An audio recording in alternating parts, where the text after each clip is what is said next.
And now let's move to the personal story of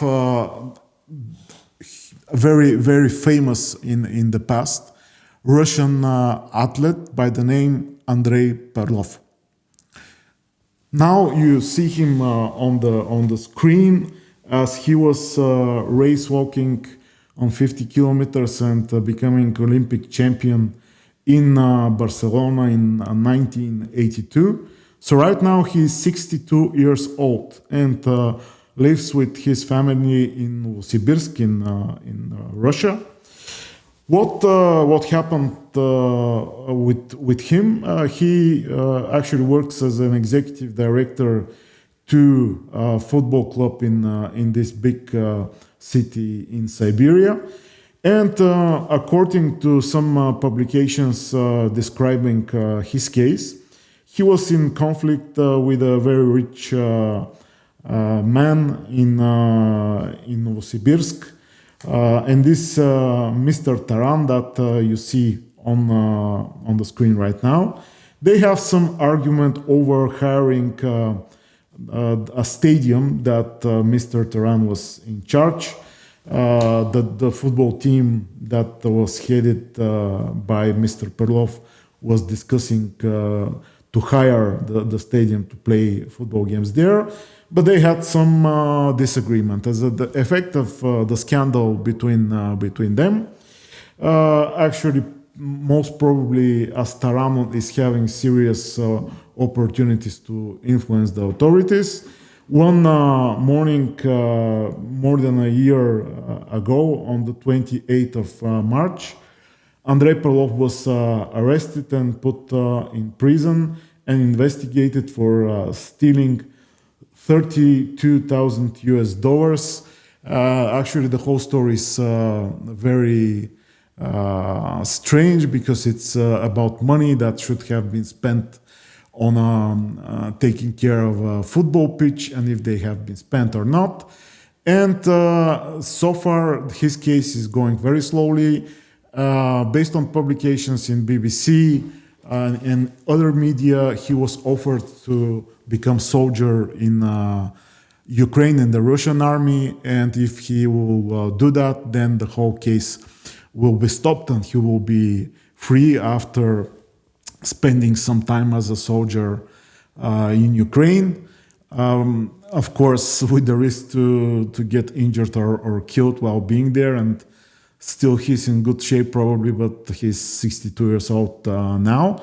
But he refused because he strongly believes that he's innocent. And now, a few days ago, his daughter, Alina Perlova, wrote the following, and I will read most of it on Facebook, about the case. Our news, March 28, a year passed since father's arrest. The investigator managed to close the case to the prosecutor's office at the last minute. The prosecutor's office went to court, but the hearings have not yet begun. The date was set only today, and still on March 24th, a hearing was held. According to the Interception, and that's arrest was extended for another 6 months until September. By law, a person in the status of a suspect and an accused cannot be in custody for more than 1 year unless the case is not particularly serious, but the judge and the prosecutor are not particularly interested in this evidence. Everyone who wrote to me, okay, he'll sit for a year, then you have to let it go. Warm greetings to you. That was taken back to detention from court, where he asked to be shown the court ruling on what basis he remains under arrest. They must do it immediately, and always did it immediately. The setting as an evil has happened somewhere, and for several days he was sitting in a cage. It is not clear why. Then the management of the detention got fussy, bringing a decision from the court clearly signed with a backwards number, without an outgoing number. It happens, yes. Probably then someday it will be possible to even punish 200 rubles in compensation for illegal detention. But in court, during the break, we were first able to talk to him through the bars. Before that, the investigator didn't even allow us to enter the hall.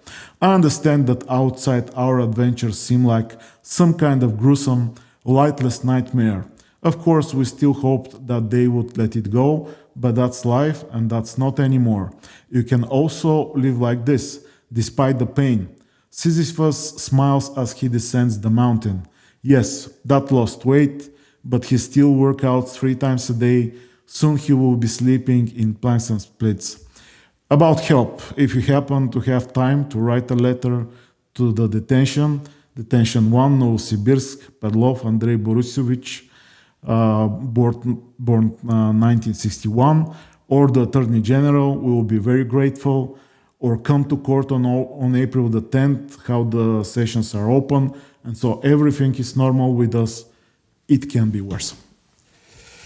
There is no need to say anything more. There are people that go on YouTube or on TV channels and do deep dive political analysis on the situation in Russia.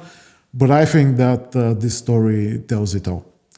So far that's all for me, and I hope to see you around, or probably it will be better to say that you will see me also next Friday. Have a nice weekend.